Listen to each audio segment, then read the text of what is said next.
Comparaison des incoterms, avantages et inconvénients. Les incoterms, ou International Commercial Terms, sont des termes commerciaux standardisés publiés par la Chambre de commerce internationale qui régissent les transactions internationales. Ces termes définissent la répartition des responsabilités entre le vendeur et l'acheteur dans une transaction de biens internationaux, notamment en ce qui concerne le transport, l'assurance, les risques et les coûts. Il existe 11 incoterms différents, chacun ayant des implications particulières pour les parties impliquées dans la transaction. Il est donc essentiel pour les entreprises d'analyser et de comprendre les avantages et les inconvénients de chaque incoterm afin de choisir celui qui répond le mieux à leurs besoins logistiques, financiers et opérationnels. Nous allons explorer en détail les principaux incoterms et leurs spécificités. EXW, ou ex-works, franco-usine, signifie que le vendeur met les marchandises à disposition dans ses locaux, comme une usine ou un entrepôt, sans être responsable de leur transport ou de leur exportation. Le vendeur est responsable de la mise à disposition des marchandises, mais c'est l'acheteur qui assume la gestion complète du transport, y compris les frais d'expédition, le dédouanement à l'exportation et les risques associés. Les avantages incluent un minimum de responsabilité pour le vendeur, qui doit uniquement mettre les marchandises à disposition dans ses locaux, réduisant ainsi ses obligations et ses risques. L'acheteur, quant à lui, contrôle entièrement le processus logistique, y compris la sélection du transporteur et la gestion des risques. De plus, il y a moins de coûts pour le vendeur, puisqu'il ne prend en charge ni le transport, ni l'assurance, ce qui lui permet de proposer un prix plus compétitif pour la marchandise. Cependant, il y a des inconvénients. L'acheteur prend en charge tous les risques dès la mise à disposition des marchandises, signifiant qu'il supporte la responsabilité en cas de dommages ou de pertes pendant le transport. De plus, l'acheteur doit gérer l'ensemble du processus de transport et de dédouanement, ce qui peut être complexe, en particulier dans le cadre d'une importation internationale. Enfin, le vendeur n'a aucun contrôle sur le choix du transporteur ou sur les risques liés au transport. FOB, ou Free on Board, libre à bord, signifie que le vendeur assume la responsabilité du transport des marchandises jusqu'à ce qu'elles soient chargées à bord du navire dans le port de départ. Une fois les marchandises à bord, l'acheteur assume la responsabilité des risques et des coûts liés au transport.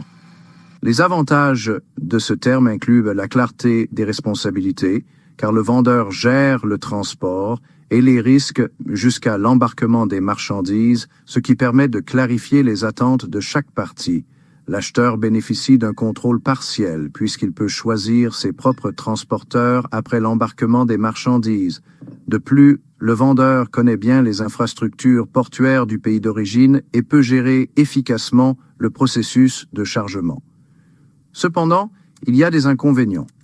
Une fois les marchandises à bord, l'acheteur doit gérer et financer le transport maritime, les frais de déchargement et les frais à destination, ce qui peut entraîner des coûts élevés. L'acheteur prend également en charge les risques dès que les marchandises sont à bord du navire, ce qui peut entraîner des pertes en cas d'incident en mer ou de retard. Enfin, l'acheteur n'a pas de contrôle direct sur le processus jusqu'à l'embarquement, ce qui peut être source de conflits ou de malentendus. CIF ou Cost, Insurance and Freight, coût, assurance et fret, signifie que le vendeur prend en charge le coût des marchandises, du transport maritime et de l'assurance jusqu'au port de destination. Le vendeur assume donc une grande partie des coûts, mais l'acheteur prend en charge les frais de dédouanement à l'importation et le transport interne. Les avantages incluent une assurance incluse, car le vendeur prend en charge une assurance pour les marchandises pendant le transport, réduisant ainsi le risque pour l'acheteur. L'acheteur n'a pas à se soucier de la gestion du fret ou de l'assurance pendant le transport maritime. De plus, l'acheteur connaît à l'avance le coût total du fret et de l'assurance. Cependant, il y a des inconvénients.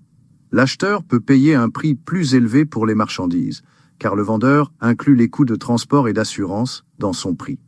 L'acheteur a moins de flexibilité, car il ne peut pas choisir son propre transporteur ni modifier l'assurance, ce qui peut ne pas être optimal si l'acheteur préfère un transporteur spécifique ou une couverture d'assurance différente.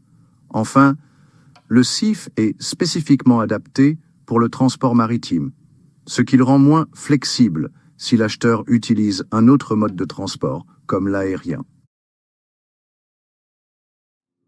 Quatrième, Incoterm, DDP ou Delivered Duty Paid, rendu droit acquitté.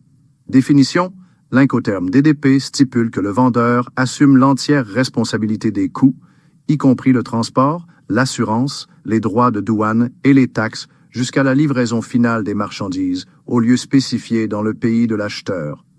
L'acheteur n'a à s'occuper de rien. Avantage, aucune responsabilité pour l'acheteur. L'acheteur bénéficie de la simplicité totale, n'ayant à gérer aucune partie du processus logistique, des droits de douane ou des risques. Tranquillité d'esprit pour l'acheteur. L'acheteur n'a pas à se soucier des procédures douanières ni de la gestion des coûts additionnels. Attractif pour les acheteurs. C'est un Incoterm très favorable pour l'acheteur, car il offre une gestion sans tracas de la livraison. Inconvénient, coût plus élevé pour le vendeur. Le vendeur prend en charge tous les frais et responsabilités, ce qui augmente le prix de vente des marchandises. Risque pour le vendeur. Le vendeur prend en charge tous les risques jusqu'à la livraison, ce qui peut être un fardeau en cas de problème de transport ou de dédouanement. Complexité des démarches douanières. Le vendeur doit avoir une bonne connaissance des procédures douanières et des réglementations locales pour éviter des erreurs coûteuses. Cinquième Incoterm, DAP ou Delivered at Place, rendu au lieu de destination. Définition. L'Incoterm DAP signifie que le vendeur assume les coûts et les risques jusqu'à la livraison des marchandises à un lieu convenu dans le pays de l'acheteur. Toutefois, l'acheteur est responsable du dédouanement et du paiement des droits de douane à l'importation. Avantage, responsabilité limitée pour l'acheteur. L'acheteur est responsable des coûts de dédouanement et des taxes à l'importation, mais il n'a pas à se soucier du transport. Souplesse de livraison. Le vendeur doit livrer les marchandises au lieu convenu, ce qui peut être très flexible pour l'acheteur. Inconvénient, responsabilité douanière à l'importation. L'acheteur doit gérer le processus de dédouanement et le paiement des taxes à l'importation, ce qui peut compliquer le processus si le pays de destination a des réglementations strictes. Manque de contrôle pour l'acheteur sur le transport. Bien que l'acheteur ne gère pas le transport, il doit prendre en charge les formalités douanières et s'occuper de la réception des marchandises, ce qui peut poser des défis logistiques. Sixième, Incoterm, FCA ou Free Carrier, franco-transporteur. Définition. L'Incoterm FCA stipule que le vendeur remet les marchandises à un transporteur désigné par l'acheteur dans un lieu convenu. Le vendeur prend en charge les coûts et risques jusqu'à ce que les marchandises soient remises au transporteur. Avantage. Souplesse de choix du transporteur. L'acheteur peut choisir son propre transporteur, ce qui lui permet d'optimiser les coûts. Répartition claire des responsabilités. Le vendeur est responsable du transport jusqu'à la remise des marchandises au transporteur et l'acheteur prend le relais. Inconvénient. Responsabilité partagée des risques.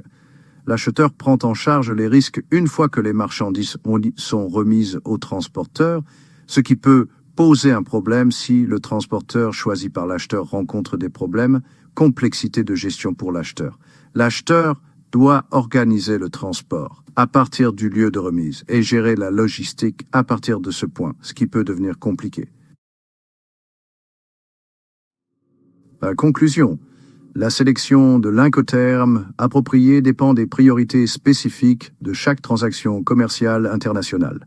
Chaque Incoterm présente des avantages et des inconvénients pour le vendeur et l'acheteur, et la décision doit prendre en compte des facteurs tels que le contrôle logistique, les coûts, les risques et les capacités des deux parties à gérer les responsabilités. Pour une gestion optimale de la chaîne d'approvisionnement, il est essentiel de bien comprendre ces implications avant de choisir l'Incoterm qui correspond à vos besoins commerciaux.